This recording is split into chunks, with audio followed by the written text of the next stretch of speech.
How are you? Fine, thank you. Oh, good. And your mother? Yes, she's fine too. Oh, I am glad. It was nice to see you all. It really was.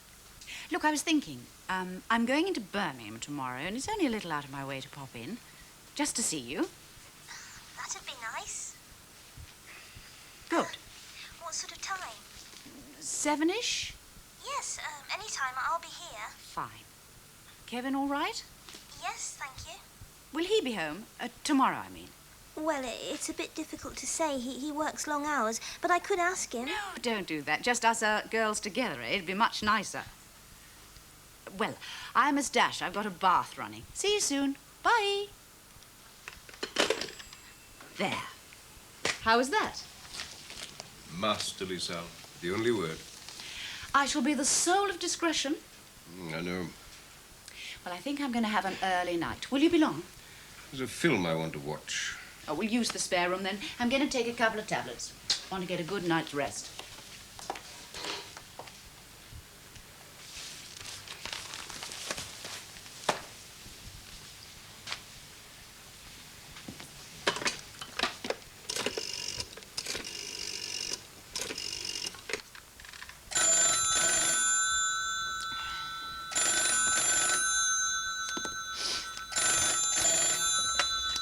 Yes? Sharon? Look, who is this? Oliver Banks. Oh, hello. I'm sorry if I sounded a bit spiky. I've had somebody ringing up playing games. Oh, dear. It happens. Right, what can I do for you? Look, I'm terribly sorry, but I've forgotten the man's name. Mr. Lamont Solicitor. Oh, Morry Lander. Oh, yes. Went out of my mind. You got a number? Yeah, hang on. Let's have a look. Lander. Right, you got a pen? Mm-hmm.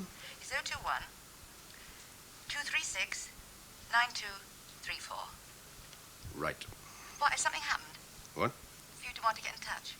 Oh, no, just going over a few possibilities that occurred to me. I didn't know how to get in touch with him. Oh, for one crazy minute, I thought you'd come up with a buyer. Afraid not. Well, you set my heart going a bit. Sorry. It's nice to know I'm still alive. Right, then, Look, we must have another drink together sometime, hmm? Be very nice. I'd like that, yeah. Me too. Let her bully you. Just listen to what she's got to say and keep calm. Yeah. I don't want him anywhere around, mind. Oh, well, I'll make sure of that. Oh, can you? You'll be at work when she gets here. Just a quiet word. That's all it takes. He's not unreasonable, you know. You mean you'll slip him a couple of pound to go down the pub? Honestly, Mum. Look, it's very hard for a man of his age who hasn't got a home of his own. Look, try and show a little sympathy, Glenda. He's taking advantage, Mum. What you want on the top of them stairs, Kath, is another radiator, you know. It'd be a great improvement with a draft, you know, coming from the door, like.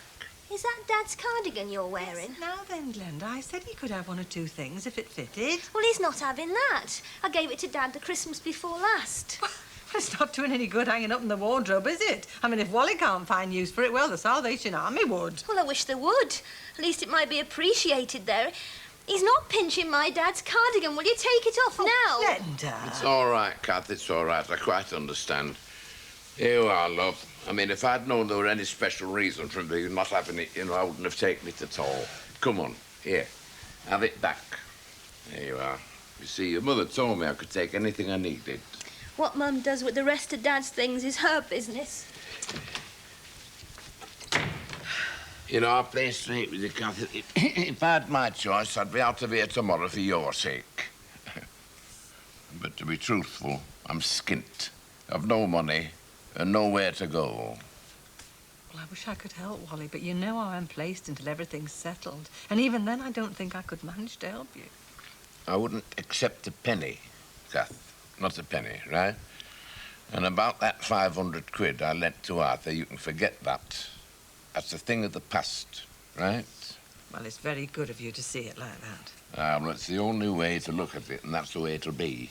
You know, whether I'm here or whether I'm gone.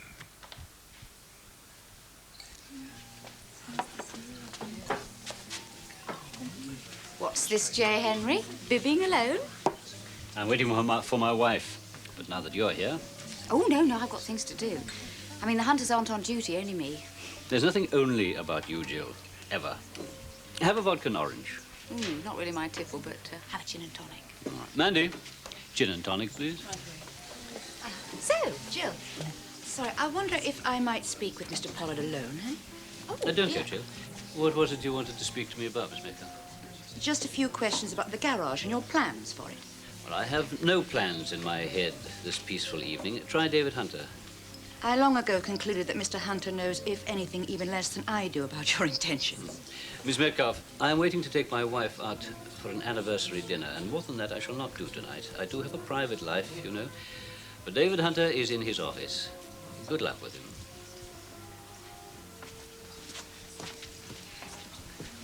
What made you say that David was in the office? Because he wasn't when I left. Then Miss Metcalfe will have a long wait, won't she?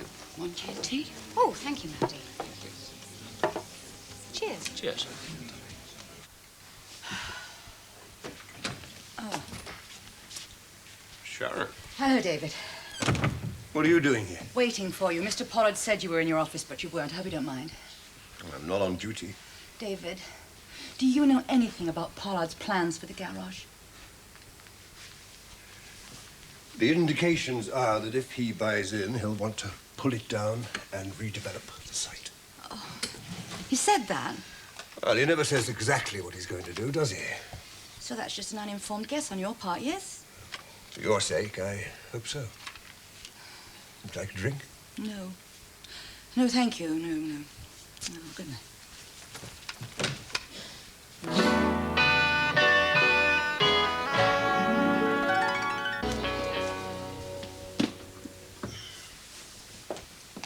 Oh, thank goodness you're not late. Why, what's happened? Well, there's a man here to see you, Mr. Lander. Yes, I know. You know? How? Well, I rang up and asked him to come round. Well, you might have rung me. Well, I knew I'd be here. Have you given him a drink? Well, of course I have. Oh, that's all right. Yes, but I'm on my way round to the Brownlows. Oh, yes, I've forgotten that. Conveniently. Tell me, who is J. Henry Pollard? A businessman, why? Well, he's been going on and on about him. Is he American? No. Why'd you ask that? Well, J. Henry, I mean, they do a lot of that sort of thing, don't they? Initials and things. Oh, I think it's absurd. Well, I don't suppose he Absolute chooses. affectation. Anyway, I shall make a quick getaway. Oh, what about eating? I'm easy.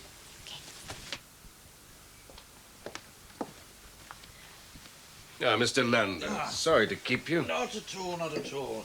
I've had 5 adorable minutes with your charming wife. But now I must leave you. What do I do to deserve such treatment? Previous engagement, I'm afraid. I can well believe it. And thank you for your kindness and your hospitality. Not at all. Ah.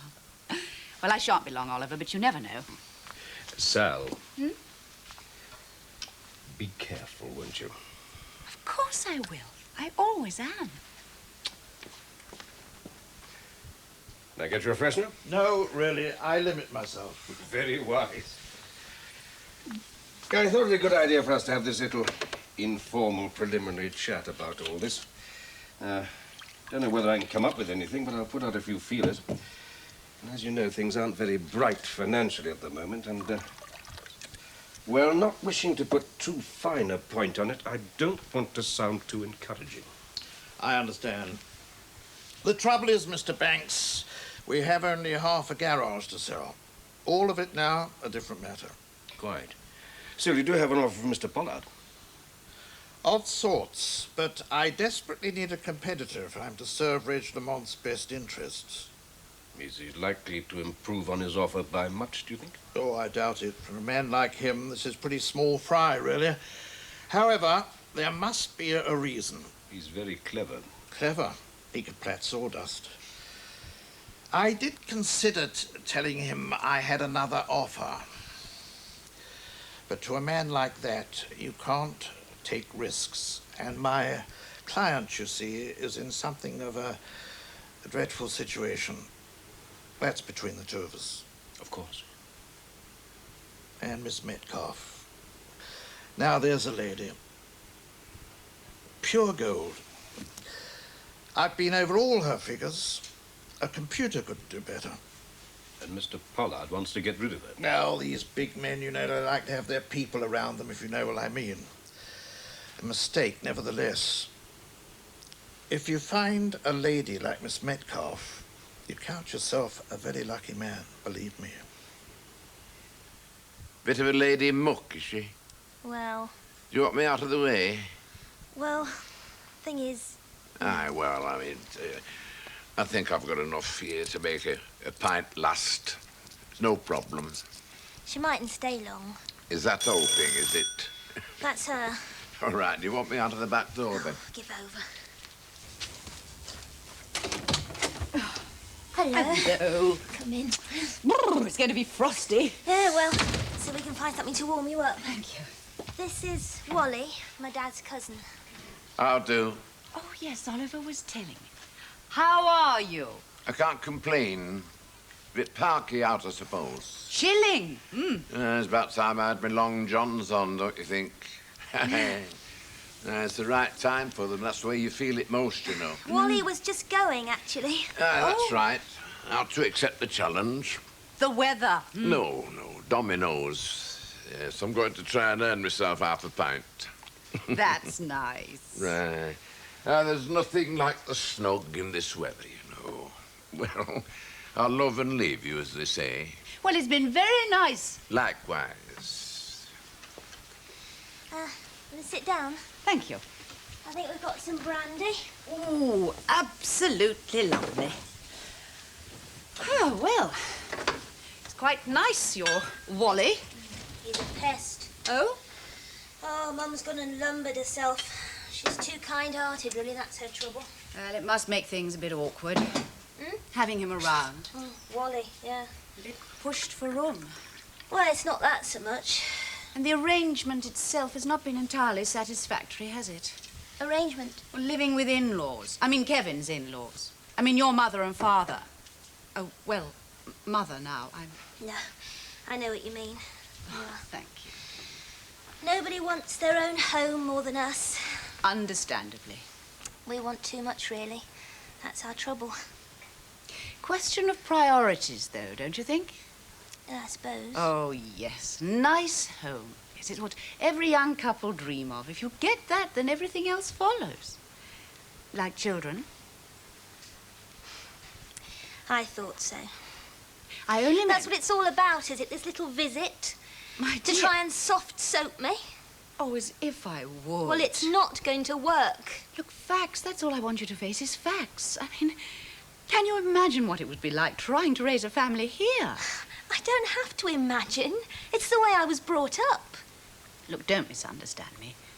It's just that things are looking more hopeful for you if you're only wait a while. Kevin's settled in his job, and no doubt you're putting a little nest egg together. You want to stop us having this baby, don't you? I want to save you a lot of heartache. How can you be so two-faced? Now listen. How can you pretend it's us you're worrying about when all you're thinking about is yourself? Glenda. Just how stupid do you think I am? I know you're upset. Yes, I am upset. Look, you can keep your money and your houses and your safe jobs, all that. As long as I can have the one thing in the world I want. A little face smiling at me that's all mine. That's what matters to me. To you, it's ginger and your brandy, isn't it? Is that lemonade poison in you? Oh, I'm back. Oh, hello, Sally. How you got here, then? Isn't that nice? Oh, lovely. There's no other word.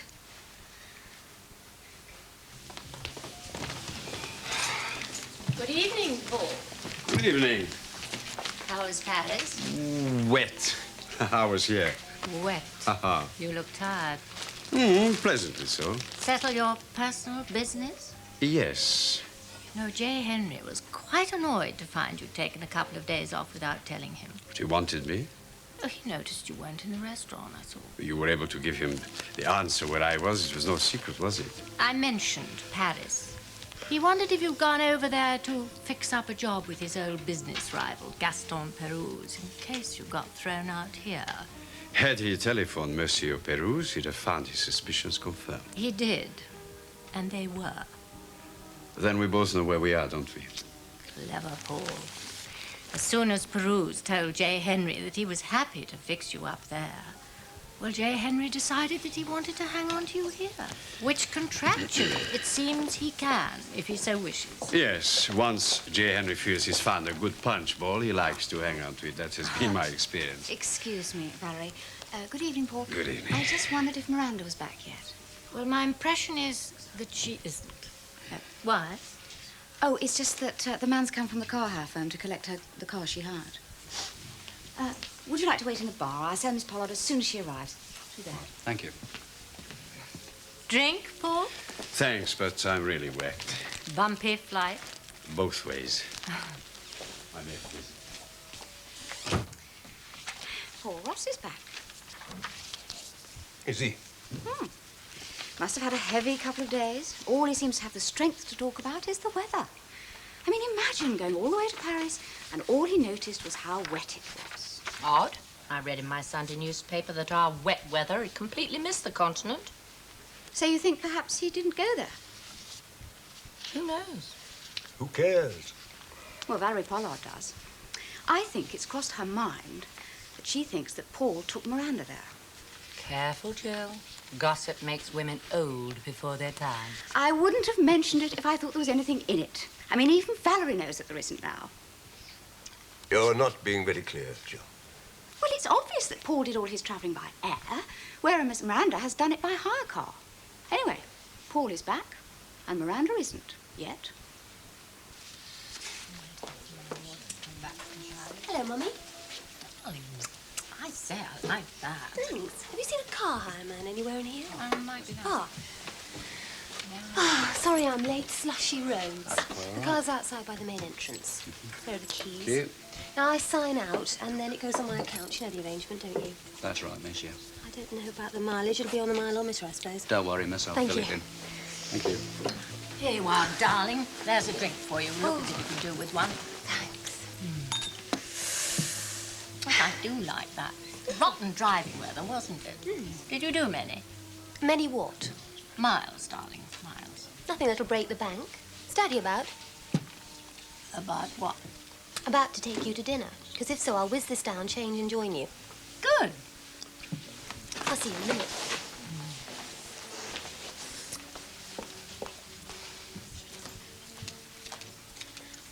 Hello. Yes, Hello. I know I sent you on a wild goose chase. Oh, Valerie, excuse me. You are free and J. Henry, aren't you, for dinner tonight? I'll join you over there. Right. Dinner with whom? The Hunters.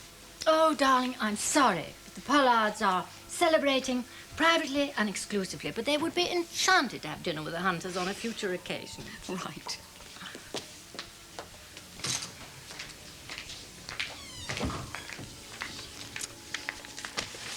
Oh, photographs. Well, I appreciate your thoroughness, but there was really no need. I was only interested if my daughter flew to Paris with him. And it seems certain that she didn't get